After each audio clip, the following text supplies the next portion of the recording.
Hey, creative. Are you ready to discuss profits, the money, the ways to make it happen?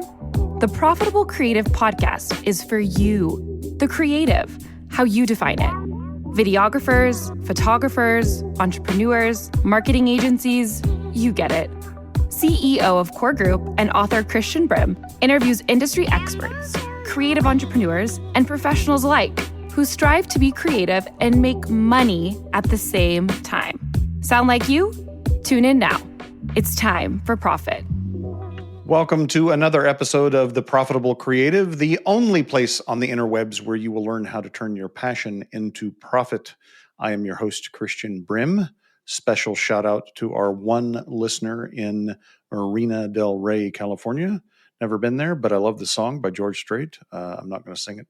So, actually, I'm not a country fan, but my wife is. And so I have to be. I know all the George Strait songs, even though I detest country. Anyway, Marina del Rey is a beautiful place. Joining me today, Felly Day of FD Studios. Felly, welcome to the show. Thank you so much for having me. Have you been to Marina del Rey? I have not. I have not spent much time in California, and I do not listen to country music, so I don't even know it. Yeah, I won't torture you by singing. But if you're going to listen to country, the older stuff is George Strait and backwards. Don't do anything since then, except maybe Garth Brooks and maybe Toby Keith, but that's not even really country. So anyway, why don't you tell the listeners who Felly Day is and what she's about? Yeah, so my name's Feli. I am a marketer by profession. I am a Canadian by birth. And I started my business because I don't like the cold or the snow, and I didn't want to live in Canada. But, Where in Canada did you live? I lived in Vancouver, which is the warmest part, and it was still too cold for me. Okay. It's not like you were stuck in Toronto or something. No. And I did spend 2 years in Alberta in the Rocky Mountains. And after 2 weeks of negative 30 degrees, I think it's like -2 Fahrenheit, I basically had like that, what am I doing with my life moment? Yes, questioning our life choices. Exactly. And I bought a one-way ticket to Australia. So it kind of kickstarted everything. It is warmer there. Much warmer. I've heard. I've never been there. So you're coming to us live from Australia? No, actually, I live in France now. Okay, perfect. I love that. I love the nomad. Yeah, I mean, Australia was a former penal colony, so it's got a different vibe. France is probably more refined, I would guess. I really liked Australia's vibe. I'm in France because I married a French guy. And Australia is really hard to live in if you're not Australian and don't marry an Australian. I see. Okay. All right. So how long have you been married? September. I'm like, how long is that? 6 months? Longer. 8 months? Well, congratulations. You're still a newlywed. Yes. Very nice. Did you meet your Frenchman in Australia? No, we met in Mexico. Of course. Why not? Where in the world is Carmen Sandiego? It's where in the world is Felly Day. Basically. Yes. All right. So tell us what you do in marketing. Yeah. So I run a content repurposing agency. Essentially, we take content that people have already created, like podcast episodes, and we turn them into more content, like blog posts, emails, social media. Perfect. And how long have you been doing that? It'll be 6 years in August. Nice. And is that what you started doing? I mean, has that been your whole gig the whole time? No. I started as a general VA. I discovered being a virtual assistant through a travel blogger and thought I will do anything to be able to travel and not be fixed to Canada for income. Right. So I took on every job I could find until I landed on content writing, content creation, and then it just grew from there. Why did you land there? I liked it best. I did like social media management. I did tech setups. I did all sorts of random jobs that people would hire me for. And I found the creative aspect of content writing to be my favorite and something that I realized I could continue doing and enjoy. Were you a writer before? Or would you have considered yourself a writer? I mean, it's one of those, like, what defines making you a writer? Like, I've never written a You're book, literate, but I guess, that's the benchmark. yeah, I like the idea of writing, obviously, a travel book, but I did grow up, like, writing in a diary. I started a blog when I was a teenager, like, so I would consider myself always a writer. Nice. Any novels in the work? No.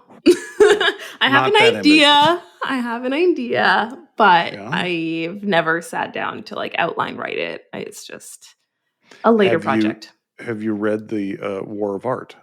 No. Oh, oh, okay. Stephen Pressfield is the author.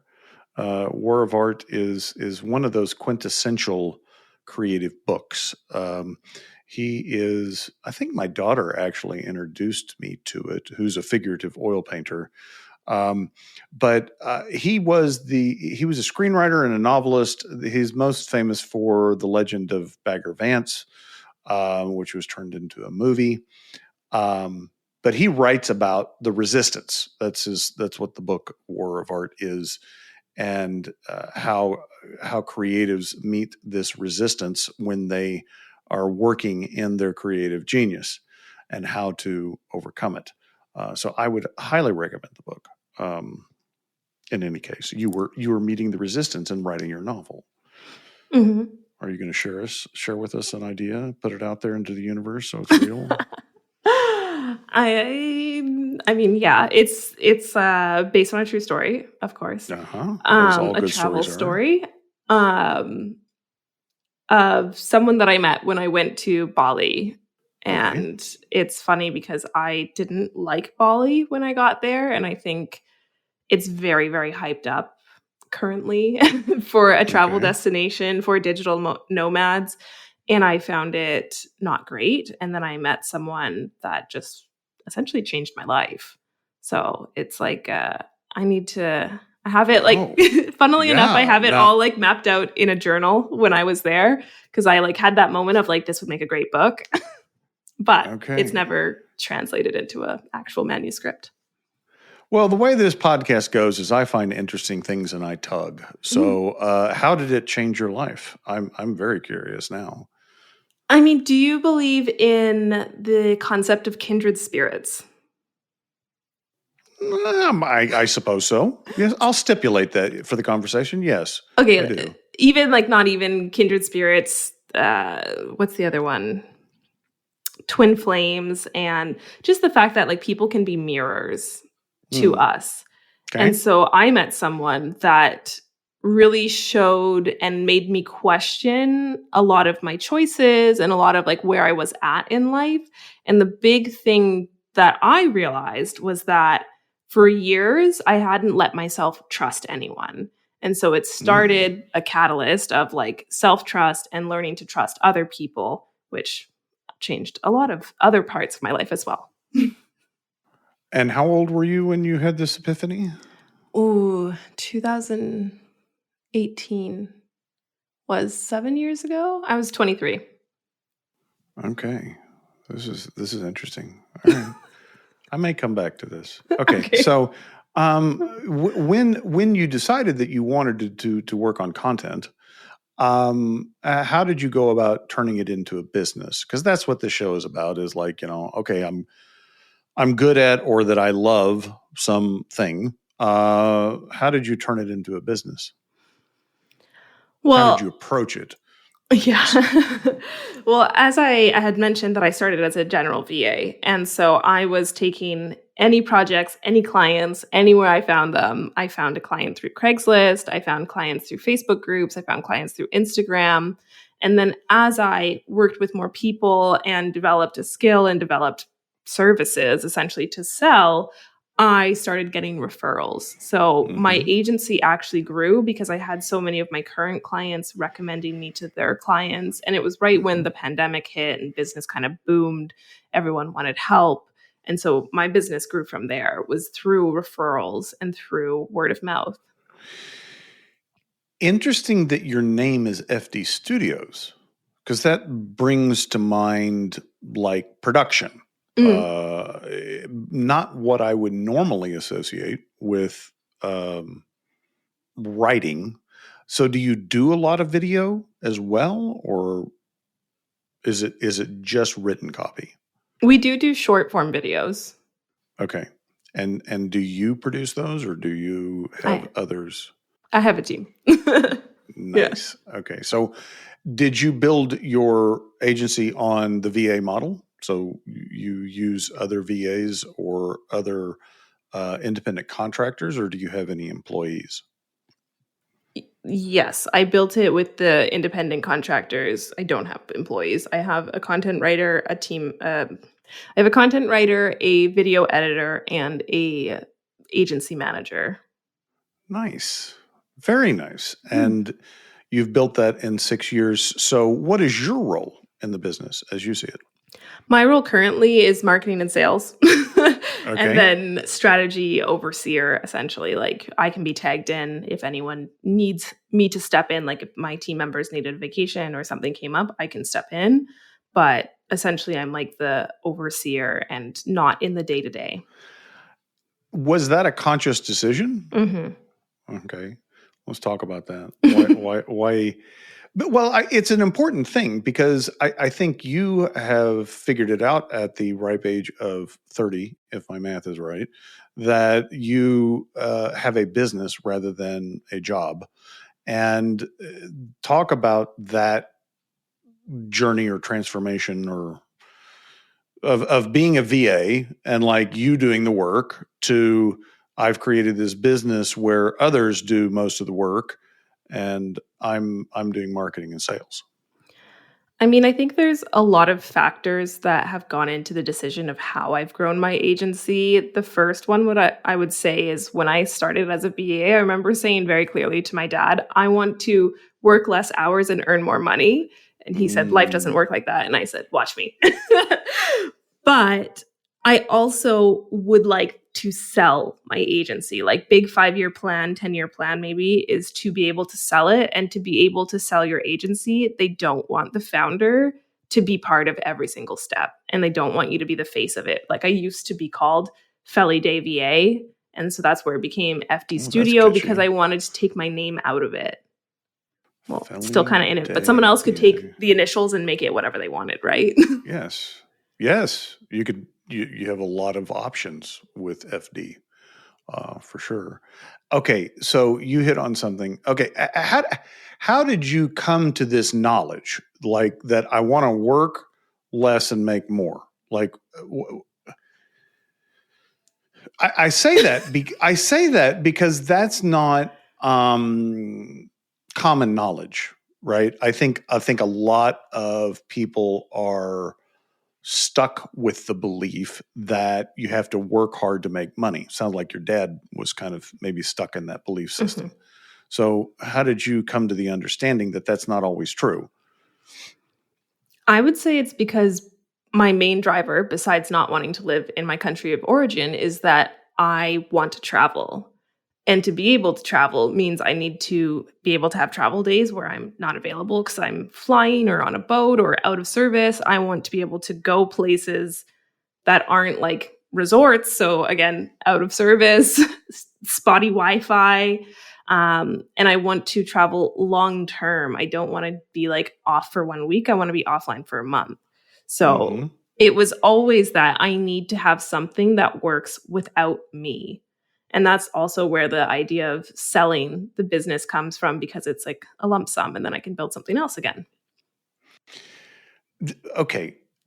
You're not getting it. Most people don't figure this out, right? Like, so how did you figure it out? Was it watching others or well, let me rephrase the question.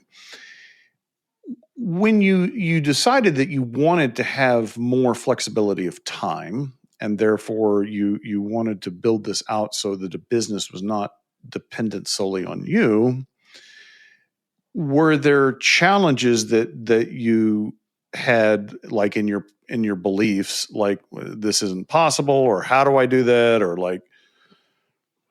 I wouldn't say I had challenges in my beliefs because I see other people do it. Okay. You know, like seeing other travel influencers, travel bloggers. I knew I didn't want that style of business where I was purely a content creator selling a brand. It's just, it doesn't inspire me. It doesn't get me up in the morning. I like working with other people to help build their content more than maybe building my own content. Yeah. So I knew it was possible because I see these people doing it. I would say the challenges that I ran into was around my capabilities to achieve that more than is it possible. Okay. So you saw others that had done it, so you know it's possible. But then the question was, do I have what it takes or understand what's necessary? Okay. All right. I'll go with that. What were the biggest challenges in building that team out and building the business that you wanted?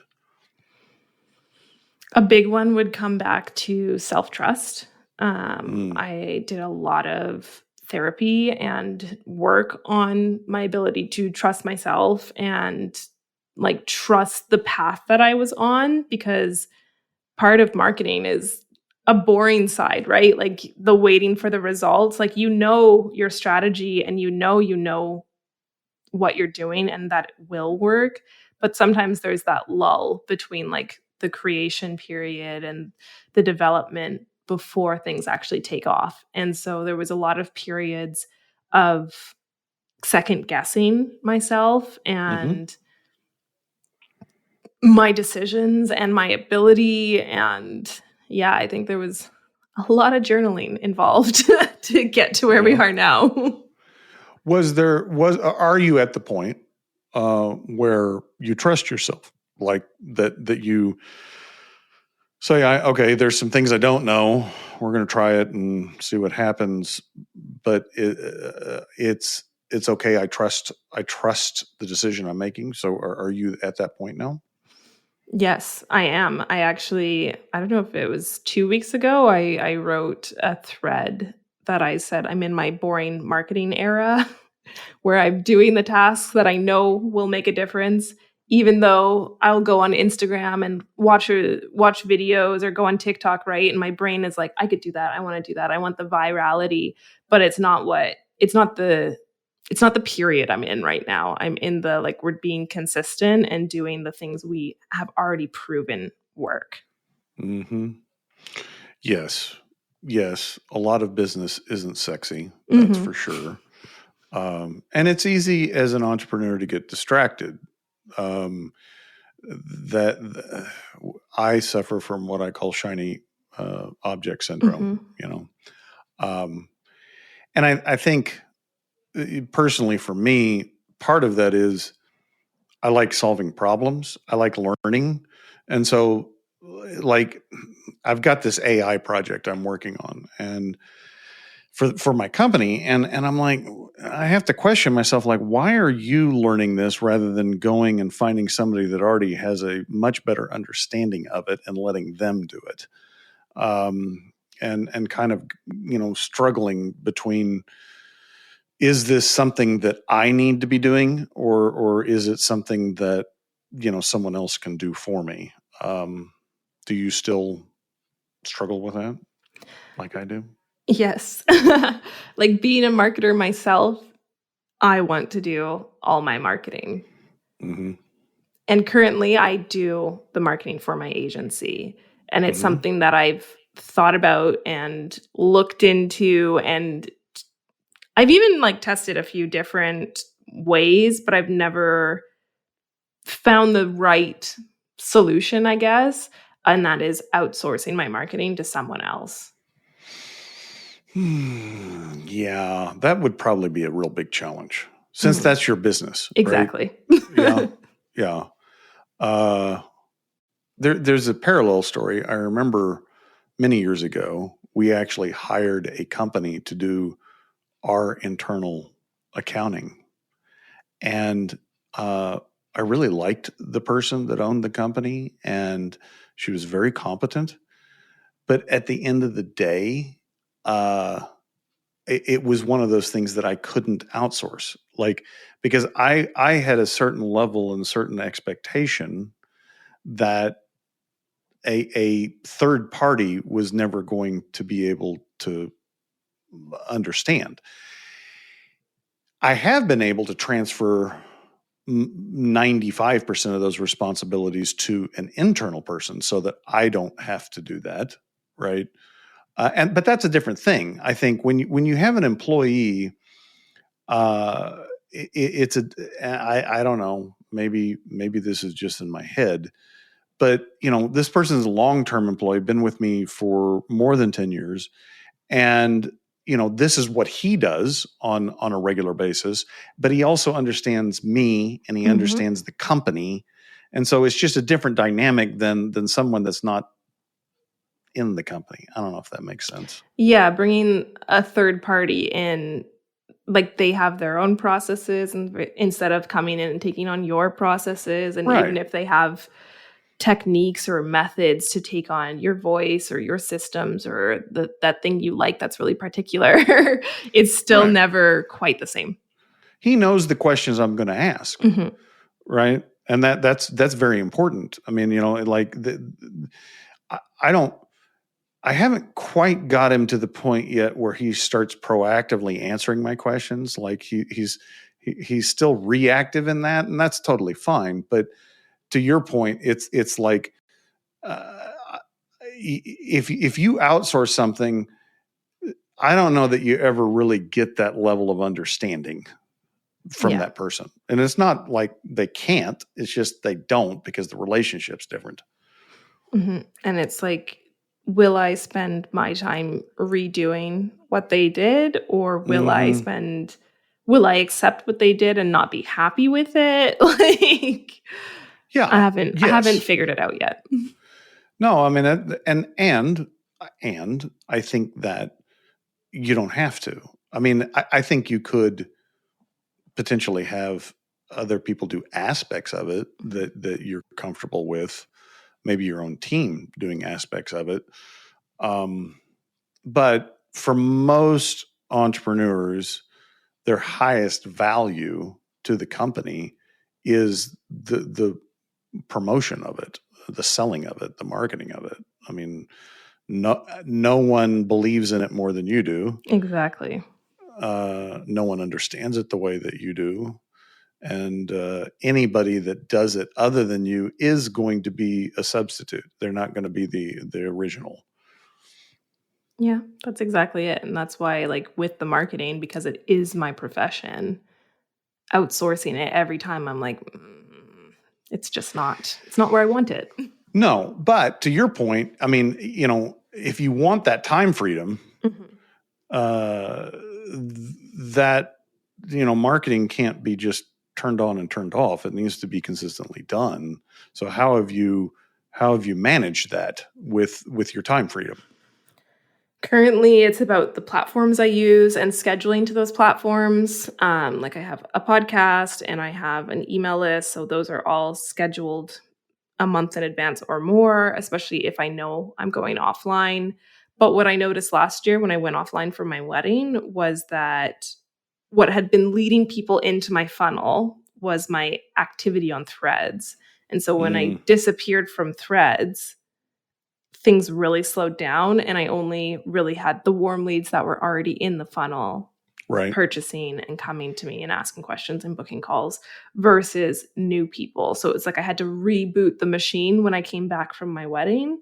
And so after that, it was like, well, how can I make sure this doesn't happen?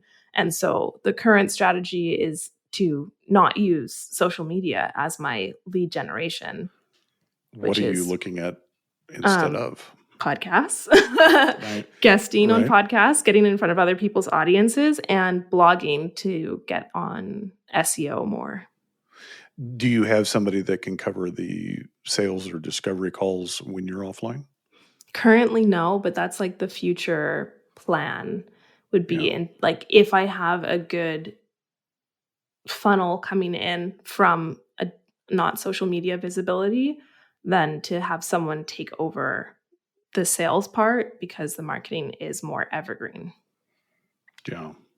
I love that. Okay. I'm going to pivot. Your dad said You can't do that. That's not the way the world works. I'm paraphrasing you and him. It was that I talk on the show a lot about like entrepreneurial experience. Was your family entrepreneurial? Did you have any entrepreneurs in the family? No, not a single one. My family is like engineers, teachers. Okay. And so did you know early on that you were an entrepreneur? You may not have said that word, but like that you were different? I want to say no. Why? Because in a way, like, yes, I knew I was different. I knew I didn't want a 9 to 5. I knew I didn't want an office job. I knew I didn't want set schedules. I really don't like the wake up every day at the same time, eat the same breakfast, like come home. I don't like the rigidity of what we're sold in school. But like original plan was to be a baker, like when I was in high school, I thought I was going to go to pastry school and like open a bakery.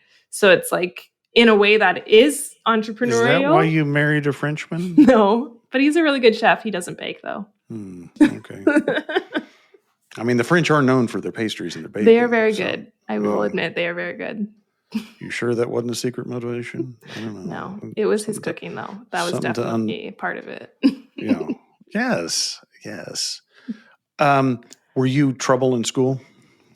No, I actually did really well in school. But at the same time, I was very much like, I know the system and can play within it. Like, there was definitely teachers that didn't like me because I was like, I know exactly what I need to do to pass and to get the grades and to, like make it through school. And then I'm going to do what I want to do the rest of the time. Yeah, I think that you sound like my daughters in that, like me, I wasn't that smart. I just bucked the system, so I was trouble. Not that I like got expelled or anything, but like my teachers hated me because I hated school. I loved learning. But I hated that you said rigidity. I am definitely not I'm definitely a divergent thinker. I'm not a convergent thinker. And the school system does not play nice with those mindsets. Mm-hmm. They want you to fill out the little bubbles and make the correct answer. I'm like, well, what if there isn't a correct answer? What if you're asking the wrong question? Like exactly. Like my school system that I had in Canada was that you needed a certain number of credits to graduate high school. And when you finished grade 11, you had that number of credits by the way that the schedule was structured. But to graduate, you needed grade 12 English. And I basically went to the school system and said, can I only take grade 12 English? Because that's all I need to graduate. And they said, no, you can't not take classes. You can only have one free period. That's not the way the system So works. I took 7 electives and grade 12 English. I took 3 cooking classes. I took Nice. I took nothing serious in my grade 12 year essentially. And then I even ended up dropping a few of them because I was like, I don't like it. And I took study blocks instead. But that was like my approach to the school system was I don't actually need to take any classes except for grade 12 English. I will be in grade 12 English every week, every day. I will not care about the other classes because they don't matter. Did you take French? I was French immersion. So I did French from kindergarten. And I stopped it in grade 11 and I challenged the test for the end of the year to get the grade that the people who take grade 12 French get. Did you go on to university? I did not. Okay. I did not go to university. And do you...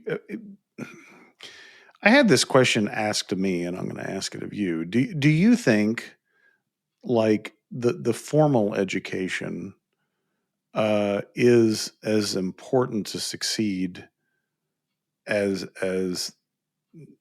well, Like if you were advising a younger person, would you advise them to go to university? I would probably not. I mean, it depends what that person wanted to do with their life. If they said they wanted to be a doctor, I'd said, you have no choice. Right. It's university. But if they were someone like me who wanted to work in marketing, or they wanted to be entrepreneurial, or they didn't know what they wanted to do, I would recommend that people travel first, because I think that you can learn way more traveling by yourself, not with a group of friends and not through a tour company. I think you can learn way more traveling, even if it's just 6 months, than you could in a year of school. And also, you then don't have the massive debt of the education system. But no, I don't recommend university for most things in life. I think, especially in the entrepreneurial world, I see a lot of people who have degrees and they've never used them, or their degrees aren't relevant to what they ended up doing. 18 is too young to decide what you want from the rest of your life. I would agree with that, especially for boys. I don't know. Especially for boys. You know, our prefrontal cortexes are not developed. So really, to me, university is just kind of like a buffer to keep you from the rest of society, so you don't screw everything up. Just here, we're going to park you here for 4 years, and you can continue to grow up, and then we'll let you out. What advice would you give your younger self not necessarily from an entrepreneurial standpoint, any standpoint? I think the best advice I could give my younger self would be that it will work out, because I spent so many years in uncertainty. Like I left Vancouver and I went to Alberta because I didn't want to live there, but I didn't know what I was doing with my life. And I ended up working in seasonal work. And then in seasonal work, I was kind of like, what am I doing with my life? This isn't going anywhere. Again, ended up in Australia. After my 1-year visa in Australia was done, it was, what am I doing? I'm going back to Vancouver. Now what? And so there was a lot of periods. Were you sentenced to Australia? I mean, no, that was choice. Okay. Right. No, I just wanted to not live in winter anymore, because Alberta was 8 months enough. of winter. Fair enough. And yeah, but no, go ahead. Sorry. I was just going to say there was a lot of periods where it was like kind of going through the motions, like I'm going to go to Alberta because I got this job. I'm going to go to Australia because I got the visa and I've always wanted to. I'm going to go back to Canada because my visa's done. And it was like, I don't know what's next. I don't know what I'm doing. I didn't have a 5-year plan. I still don't really have a 5-year plan. So I would say like, it's about, again, trusting that it will work out, that like what I'm trying to work towards will work. Did your parents or your family try to talk you out of the entrepreneurial journey? Oh, every single day. Still? No, they're done. Okay. But when I was in Alberta and I was like, I found the VA work and I was like, I'm going to go to Australia. I'm going to figure things out. And then even when I came back to Vancouver and I started building my business and my clientele, my parents would say to me all the time, like, why don't you go to school and get a real job? Yeah, that's not going to work. Yeah. I mean, I don't know about you. I'm a horrible employee. I haven't been an employee in 35 years, and I couldn't be. I'd be fired. Okay, so I'm going to pivot one more time. You said that you want to build the business to sell it, which I think is brilliant.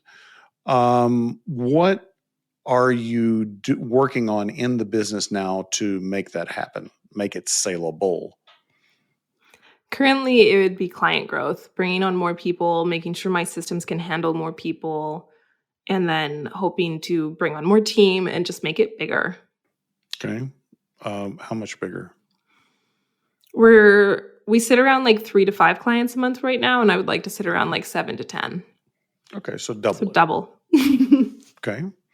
What kind of time frame are you thinking? For client growth, I would like it in like 2 years to be booked out with 10 clients, like waitlist kind of thing. Okay. Do you find that the technological changes have hurt or helped your business and its salability or its growth prospects? I would say it hurt then helped because I had a lot of resistance to AI and That word again. when ChatGPT really started taking off last year, and I had a lot of like thoughts around like, am I going to become irrelevant? Is my whole business going to become redundant in the next year? But then I started like experimenting with it, actually like using it for myself, and I've built a couple of custom bots that I do use in my agency for creation and for ideation and like support with our packages. So now I think it helps. Yeah. I think there are still some people that are, from a business standpoint, resisting this change. That they're kind of whistling past the graveyard, thinking that it'll go away, and they have this underlying anxiety that it's going to fundamentally disrupt their business model. And I would say you're right; it is. Even if your business isn't content, I think that it's going to affect every business.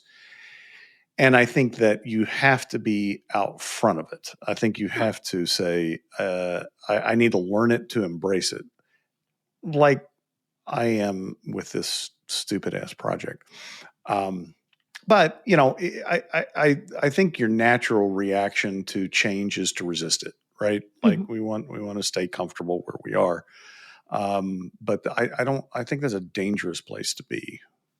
No, I think there's like not much happens in the comfort zone, right? Like there is no growth in the comfort zone. And if we want to keep moving forward, there has to be some level of growth. Yeah. I mean, I think maybe it's more generational. Like older people like me had this idea that, as an entrepreneur, you'd reach some point and then it would be coasting. Like, you built the business and then you, I don't know, fuck around. I don't know what you do, but but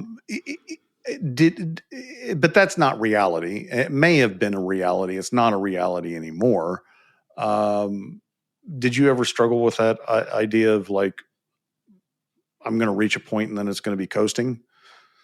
Did you ever think? Oh, I had this conversation like this year with friends that I was like, shouldn't it be easier? Like, I'm about to hit 6 years in business. Shouldn't this be easier by now? But I think so much has changed over the 6 years between AI and how many AIs there are now and all of the improvements, but also just the economy and like global market has completely changed. We went through a whole pandemic, so it's like so much has changed with buyers' behavior, with my ideal clients, with everything, even social media platforms. Like I use Threads a lot, and Threads didn't exist 3 years ago.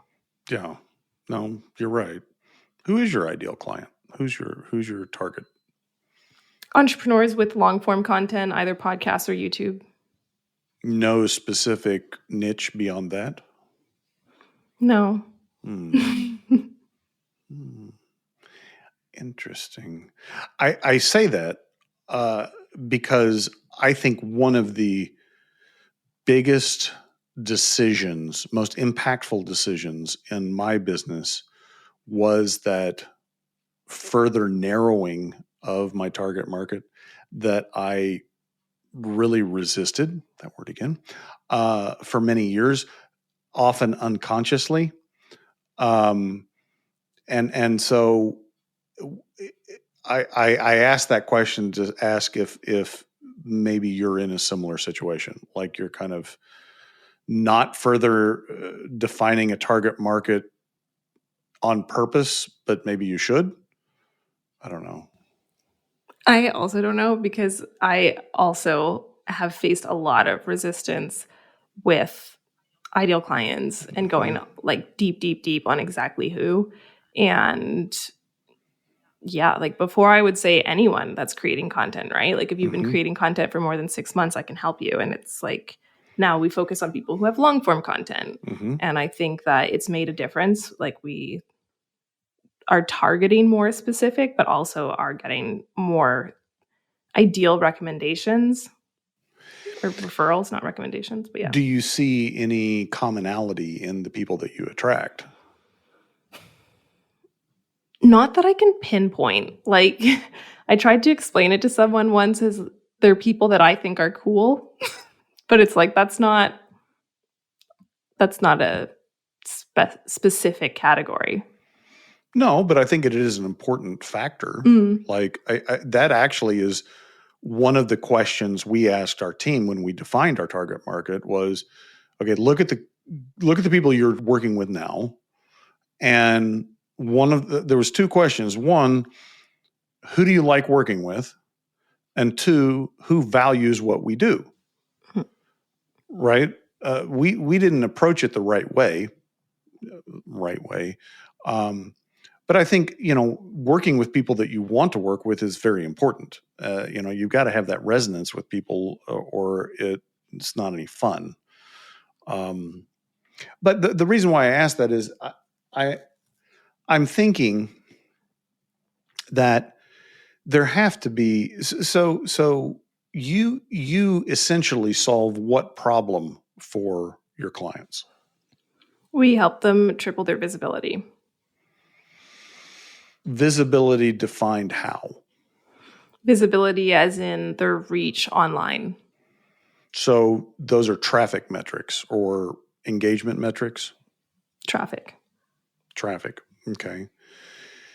Do you have, if you triple their traffic, what does that do for their business growth? More leads, more clients. Yeah. Is it a straight conversion? I mean, like if I'm converting 1% of my traffic, am I still going to be converting 1% on 3 times the volume? Ideally. But this is where we do work with people who aren't new, right? I'm not, right. Our ideal clients are established to some degree. They do have the systems to support the increased traffic. They do have the funnels that are proven to continue converting that traffic. They're coming to us because they want more traffic. Mm-hmm. Okay. So, yeah, I mean, I think one of the things all business owners fail at to some extent is truly understanding the problem that they're solving. And marketers specifically get lost in, and I'm not saying you, but a lot of marketers get lost in that those metrics, like we're increasing traffic, we're increasing conversions, et cetera, but don't go further down the line to say, okay, your job as a marketer at the end of the day is to increase sales and to increase the right sales. And if you are deep into that understanding for your client of who the ideal is and what their buying decision is like and that journey, then you can increase the sales. I'm rambling. I went to a mastermind. I was invited as a guest to a mastermind of digital agency owners. And so these are people that are doing, all the things, but they're still relatively small. They're not mega agencies. And I was shocked to find out that they had, on average, and they were totally fine with it. It was expected that they churned 60 to 70% of their clients a year. And I'm like, doesn't that seem like a disconnect? Like if half of your clients leave every year and that's considered good, aren't you doing something wrong? Right? You're missing something. What do you say?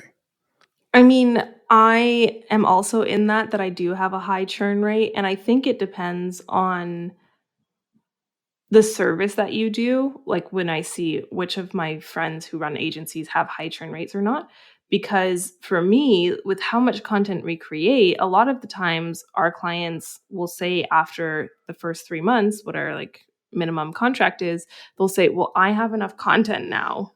Fair enough. So I'm going to go away for 2-3 months. Fair and enough. Then come back. So it's like, I've had this conversation, like, how can we lessen that churn rate? Like, do we give less content? Like, that doesn't seem like the right answer.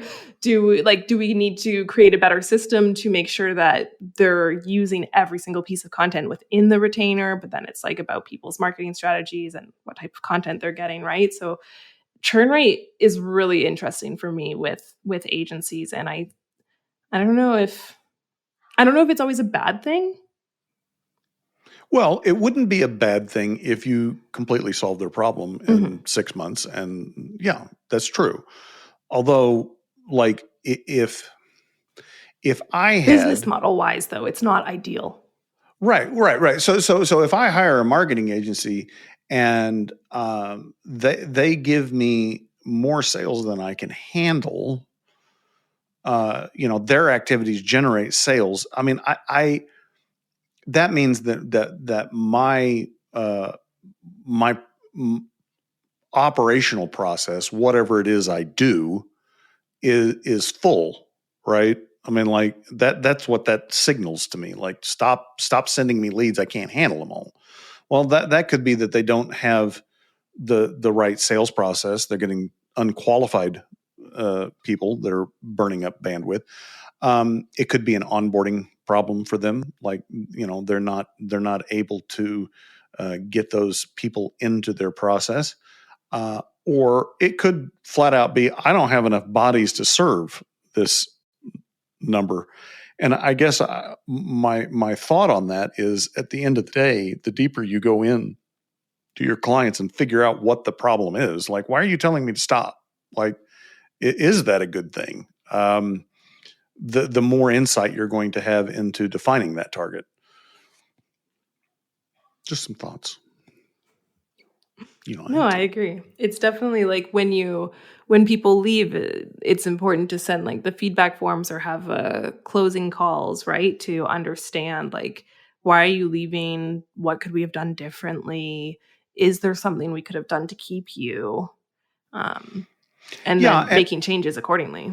And I think a lot of the problem is also that the people that are answering those questions don't truly understand the problem. Like, I was just told we don't need any more, right? Like, but I don't know what the problem is over there, why they can't. Yeah.